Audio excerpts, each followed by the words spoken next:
Dalam pecahnya Perang Jawa pada tahun 1825 sampai dengan tahun 1830, kehebatan dari kekuatan supranatural Pangeran Diponegoro sudah diakui oleh para tentara Belanda kala itu. Kekuatan tersebut didapatkan dari laku lelana yang beliau lakukan di usia mudanya. Laku lelana yang dilakukan Pangeran Diponegoro pada tahun 1805, dimulai dari Tegalrejo menuju pantai selatan Jawa. Dalam perjalanan laku lelana tersebut, Pangeran Diponegoro diyakini sempat singgah di beberapa tempat yang berada di wilayah Kabupaten Gunung Kidul untuk melakukan meditasi atau pertapaan. Tempat yang pertama adalah Goa Langse yang berada di Dusun Girijati.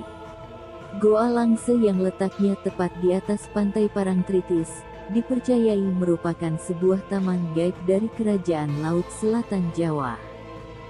Di tempat inilah Pangeran Diponegoro yang saat itu berusia sekitar 20 tahun melakukan meditasi atau tirakat selama kurang lebih 2 minggu. Dalam pertapaan tersebut, diceritakan bahwa Pangeran Diponegoro sempat bertemu dengan Kanjeng Ratu Kidul sang penguasa Kerajaan Laut Selatan Jawa. Sampai saat ini, menurut sang juru kunci masih banyak para pejabat atau tokoh politik yang datang ke tempat tersebut untuk melakukan laku tirakat ataupun meditasi. Berikutnya adalah Gua Suroloko yang terletak di sisi kiri Sungai Opak Gunung Kidul. Gua Suroloko juga sering disebut dengan Gua Sigolo-golo. Di dalam gua ini terdapat 2 kamar yang dipahat dalam batu karang. Konon gua ini juga pernah dipergunakan oleh putra Sunan Amangkurat pertama, yaitu Raden Mas Topo ketika merenungkan pemberontakan terhadap Kartasura. Tempat yang ketiga adalah Gua Siluman. Gua Siluman terletak di dekat Sungai Oyo Kabupaten Gunung Kidul. Pangeran Diponegoro singgah di gua ini setelah melakukan laku lelana di daerah Imogiri, Kabupaten Bantul. Menurut cerita yang sudah turun-temurun dipercayai warga masyarakat di sekitar Gua Siluman.